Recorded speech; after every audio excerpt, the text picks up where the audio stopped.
event. We are in the Grand Ballroom, the second floor of the Westin in Uptown Charlotte, and we are thrilled to bring into the room for our first of 5 schools today, the Tar Heels of North Carolina. As Coach Mack Brown and his student athletes approach the stage, we will remind you to please identify yourselves and the agencies that you are with. That'll certainly help us and the audience that's watching from home and from abroad. We're going to get to as many questions as possible with Coach within the first 15 minutes of his time, and then we'll do the same with our student athletes at 5 minutes apiece as we round out the half hour. We do know that our first question is going to come, Coach, to our left side, second row. Hey, Mac, John Dale, Winston-Salem Journal. Was curious, what is the most difficult part of being a head coach in this day and age with, name, image, likeness, transfer portal, all that? Is it much more difficult than maybe the last few years?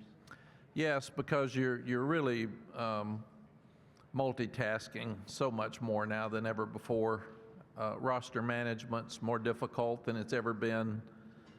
With the COVID year, you're not sure how many you're going to be able to sign. We were just told the other day you've got unlimited initials again this year, and we've been recruiting for 6 months. There's a lot of change at the NCAA level, so there's a lot of different rules. We were just told we could bring in 120 for preseason, and so we've got kids now that we told couldn't come in until school started. They got to go back and start. How many can you sign? How many did you leave? How many are going to the NFL? How many are going to be in the transfer portal? Who's going to graduate and leave early? And then NIL is just a totally different situation, and it's more about the collective. We're really lucky that our guys have handled NFL and it hadn't disrupted our locker room, but I'm hearing nightmares across the country of kids being offered money, not being paid. They're getting in the transfer portal. I'm hearing locker rooms are disrupted, and it's I think when people ask me after my 5 years out, what was the biggest change when I got back, the biggest change was early signing date, because you're having official visits now in the spring, and guys are committing. And in the past, if you think about it, we'd have some guys come unofficially to a couple of games, and then you had January to have official visits, and they all signed in February. And now that's just all happening. We're recruiting guys from the class of 26.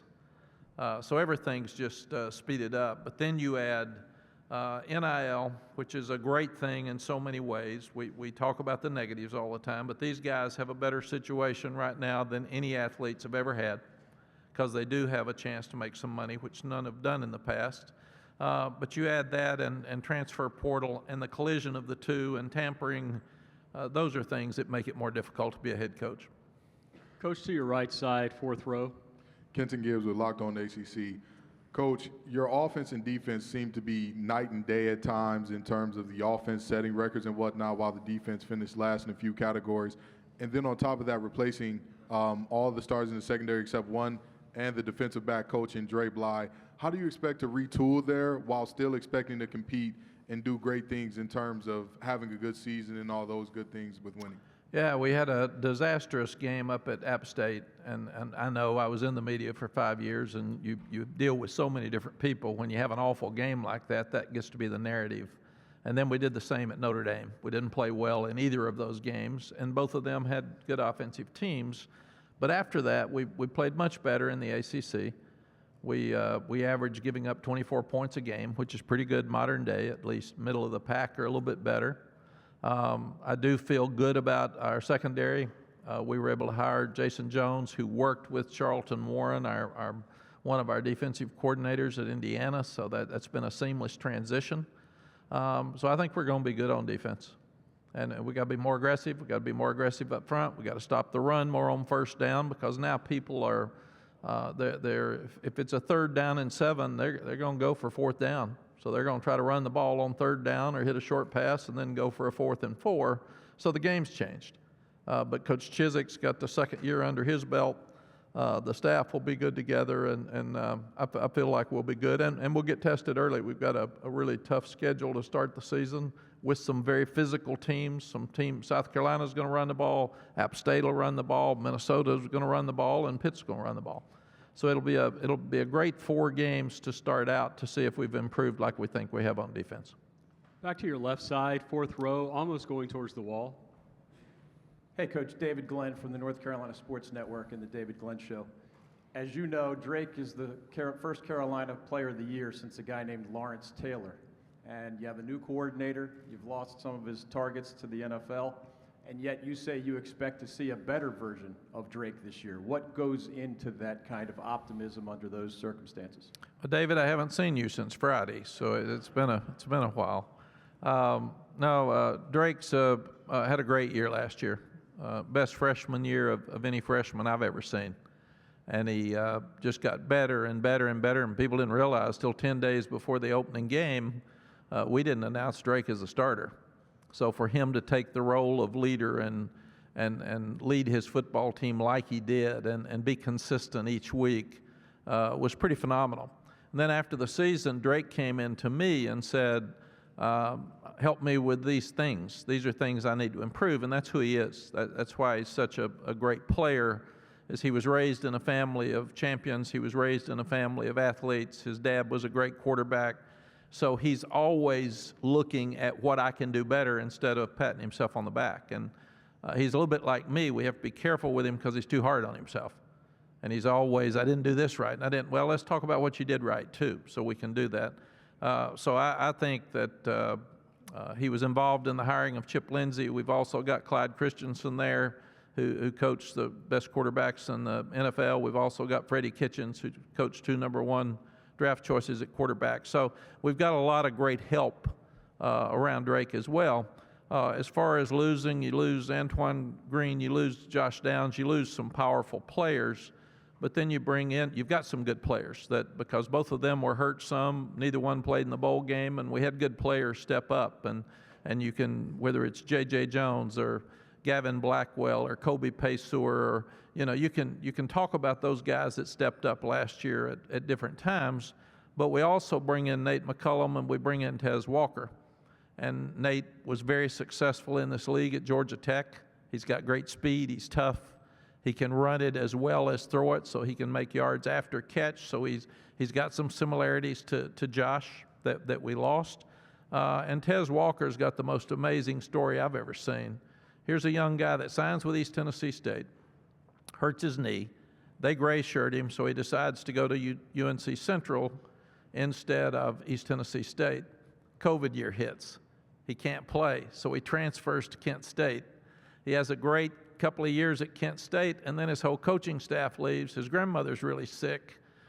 She's in Charlotte. She's never seen him play, so he transfers back here because that's where he wanted to be in the first place. That's where the transfer portal's so good to help kids get where they should be in the end.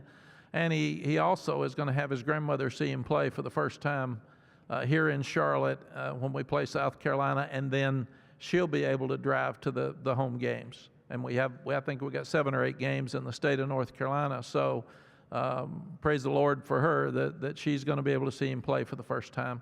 And I think both of those guys are really good. So along with the cast of guys that we've got that are talented, we've added 2 guys like the 2 we lost. Coach, to your right, first row.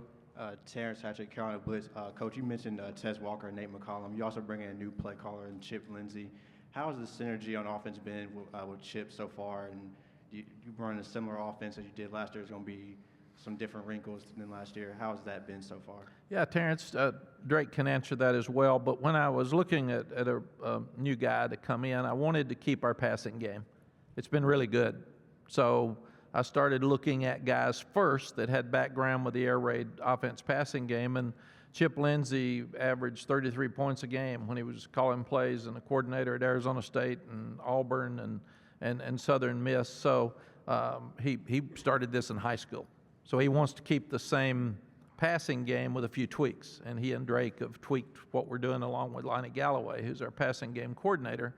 And then you start looking at our running game. We were really good the first 2 years. We're best in the league. Last 2 years we've been middle of the road, and we haven't been as good. And running game helps our defense. The running game's our quarterback's best friend with pass protection.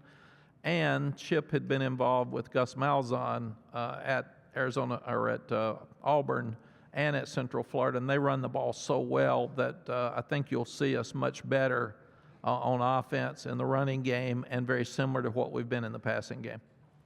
Coach, to your left, first row with the camera. Coach Dan Tortora, wakeupcalldt.com. Obviously, you've seen this conference from the inside at Carolina twice, and you've seen it as an analyst on the outside. What can you say about the state of the ACC, in your opinion, as we get set to embark on a new schedule and no divisions, and just what your takeaways have been? Yeah, Dave, I think the ACC is in great shape. You know, the whole concern is finances. That's what everybody's looking at now, and with the TV market changing so rapidly, your all's lives are changing all over the place with radio and TV and newsprint, and we're at a time where there's a lot of change, not only in your business but college football. And the thing that we've got to do in the ACC is keep looking at how we can make more money. The league's great. We've got some great teams. I think we've been to 9+ teams have been to bowls since 2015 or something. So there's a lot better teams top to bottom in this league than get credit, because Clemson's been so dominant, they've gotten all the credit. But there's been some really good teams, and so I feel like the league's in great shape. I know that the commissioner and all the presidents and athletics directors are all looking at how to make more money and how to enhance that package so we will have the same amount of money as the other leagues as they move forward. Coach, your last question will come all the way up the aisle to the right, and David Teal in the back of the house. Mack, David Teal from the Times-Dispatch in Richmond. You mentioned the Notre Dame game earlier. I believe you have 4 more years of playing them, not in a row, but before the contract ends. Do you like that kind of frequency? Do you like the arrangement of the games against the Irish for the conference and for North Carolina? Yeah, David, I always like playing Notre Dame because they're a great brand and a great team, and it gives you a chance to increase your program, because when they walked out of there last year, they were more physical than we were on defense, and that showed all of us we need to get better. We got to recruit better. We got to coach better. We got to play better. And Notre Dame's that kind of brand. They've had a run against the ACC teams, and we have to step up and start competing better against them to get where we want to go. As far as the conference was concerned, I like the divisions. I've always liked that, because I like to have a division champion and then have that champion play in the ACC against the other division champion. We went to across the board like we're doing now in the Big 12 before I left, and you can very well have 2 teams play in the championship game that have just played, and that was less likely the other way, so I liked it much better. Coach, thank you. You can switch places with John Copenhaver, and we'll spend a few minutes with our tight end. Once again, if you would identify yourselves and the agency that you're with, that would be great, and we will reset the clock for John for our 5 minutes. So we'll go